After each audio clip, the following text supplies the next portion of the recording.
साम्राज्य न्यूज, सामान्यांचा असामान्य आवाज।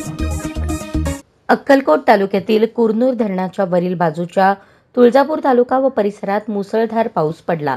तसेच धरण क्षेत्रात अनेक गावांमध्येही जोरदार पाऊस झाल्याने अक्कलकोटचे वरदायिनी म्हणून ओळखले जाणारे कुरनूर धरण 100% भरले आहे।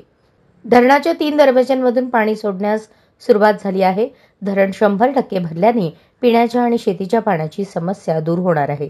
अक्कलकोट तालुक्यातील बोरी व हरणा नदीच्या संगमावर उभे असलेले कुरनूर धरण गुरुवारी 58% भरले होते।